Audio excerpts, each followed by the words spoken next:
তোমরা ভাবছো যে এগুলো কি এরকমভাবে দেখানো হচ্ছে, অবশ্যই তোমাদেরকে আমি বলবো সবটা।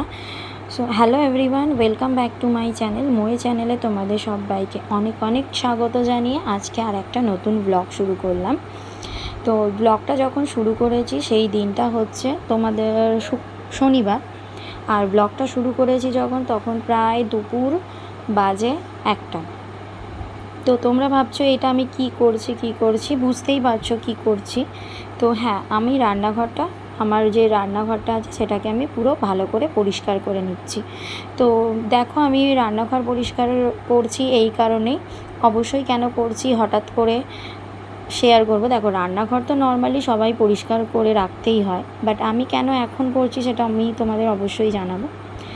তো তোমরা আশা করছি সবাই ভালো আছো, সুস্থ আছো, আর আমিও ভালো আছি। আর তোমরা যে যেখান থেকে ব্লগটা দেখছো তারা সকলেই ভালো থেকো, সুস্থ থেকো, এটাই ভগবানের কাছে প্রার্থনা করি।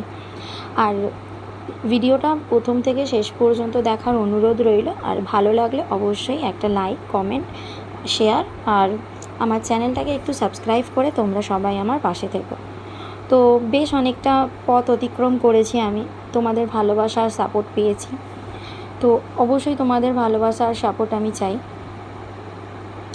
দেখো, আমি হঠাৎ করে রান্নাঘরটা পরিষ্কার করে নিচ্ছি কেন কি, দেখো রান্নাঘর তো সবসময় পরিষ্কার রাখতেই হয়। কেন, রান্নাঘর মানে হচ্ছে একটা আলাদা জায়গা। রান্নাঘর মানে সেখানে হচ্ছে লক্ষ্মীর বাসস্থান। লক্ষ্মী সবসময় রান্নাঘরে থাকে। তো সেই রান্নাঘরটাকে সবসময় ভালো করে পরিষ্কার পরিচ্ছন্ন করে রাখাটাই দরকার। বাট আমি বেশি খুব একটা সময় পাই না, তো যখনটাই সময় পাই তখনটাই আমি কিছু না কিছু পরিষ্কার করতেই থাকি। আর রান্নাঘর অনেক দিন ধরেই রান্নাঘরটা পরিষ্কার করব ভাবছিলাম, বেশ অনেকটা তেল চিটা হয়ে গেছিলো। আর পরিষ্কার সেজন্য আজকে দেখলাম কি হ্যাঁ চলো পরিষ্কার করে নিই। তো সবথেকে বড় কথা হচ্ছে যে এটা হচ্ছে ভাদ্র মাসের মোটামুটি হাফ দিন হয়েই গেল। আর ভাদ্র মাসের শেষে যে বিশ্বকর্মা পুজো হয়, সেই বিশ্বকর্মা পুজোর সময় যে বুড়ো রান্না হয়, সেই বুড়ো রান্না আমাদের বাড়িতে বুড়ো রান্না হয়। তো তোমরা অবশ্যই কমেন্টে জানিও যে তোমাদের কার কার বাড়িতে বুড়ো রান্না হয়। অনেকের বাড়িতে ইচ্ছা রান্না হয়, অনেকের বাড়িতে বুড়ো রান্না হয়, তো আমার বাড়িতে বুড়ো রান্না হয়। তো যেহেতু বুড়ো রান্না আছে, তো সেই কারণে আমরা প্রত্যেকেই ছোটোবেলা থেকেই শুনে এসেছি কি ভাদ্র মাসে সমস্ত কিছু ঘর পরিষ্কার করতে হয়, সমস্ত কিছু পরিষ্কার। যেহেতু রান্না পুজো আছে তো করতেই হবে, রান্না পুজো বলে ঘর, বারান্দা, রান্নাঘর সব কিছুই পরিষ্কার করবো একটা একটা করে। তো আজকে রান্নাঘরটা প্রথমে পরিষ্কার করে নিচ্ছি। তো রান্নাঘরটা অনেক দিন ধরেই তেল চিটা হয়ে গেছিলো। আর আমাদের বাড়িতে কিন্তু শুধু রান্না পুজো না, রান্না পুজোর সাথে মনসা পুজো, রান্না পুজো যার বাড়িতে হবে তো মনসা পুজো করতেই হবে। আর মনসা পুজো প্লাস আমাদের বিশ্বকর্মা পুজো সব কিছুই হয়। তো কি বলো তো, রান্নাঘরটা পরিষ্কার করছি। আর আমার রান্নাঘরে চিমনি লাগানো নেই। তো অনেক দিন আগেকার রান্নাঘর, অনেক দিন আগে বাড়িটা হয়েছিল, তখন এত মডিউলার কিচেন হয়নি, আর কিচেন করাটাও তখন পসিবল ছিল না আমার শ্বশুরের। সেই জন্য মডিউলার কিচেন আর হয়নি, একটা রান্নাঘর মোটামুটি রান্না করার একটা পজিশান মতো রান্নাঘরটা করা হয়েছিল। তো যদি ভগবান সাথ দেয় তো অবশ্যই পরে একটা ভালো রান্নাঘর করার ইচ্ছা আছে, জানি না কতটা কি হবে, তবে দেখা যাক। তো এখন যে রান্নাঘরটা আছে সেটাকেই তো ভালো করে পরিষ্কার পরিচ্ছন্ন করে রাখতে হবে, তাই না?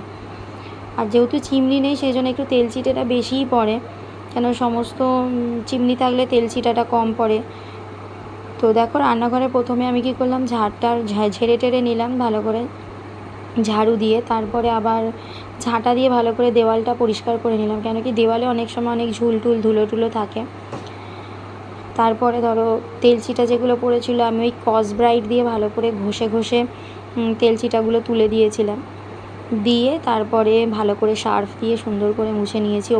ওপরটা আমার পরিষ্কার হয়ে গেছে, যেখানটা গ্যাস থাকে ওই জায়গাগুলো যেখানে আমাদের মশলা টশলা থাকে সেগুলো পরিষ্কার হয়ে গেছে। এবার নিচটা পরিষ্কার করে নিচ্ছি। তো বেশ অনেক দিন পরিষ্কার করা হয়নি, সেই কারণে অনেকটা বেশি নোংরা পড়েছিল, সেই জন্য পরিষ্কার করতে আমার বেশ অনেকটা সময় চলে গিয়েছিল, প্রায় 1-1.5 ঘন্টার কাছাকাছি। কেন বলো তো আরও বেশি সময় লাগে কি, রান্নাঘরে যত জিনিসপত্র আছে সেগুলোকে বের করা, তারপর পরিষ্কার করা, এর জন্য আরও বেশি সময় চলে যায়।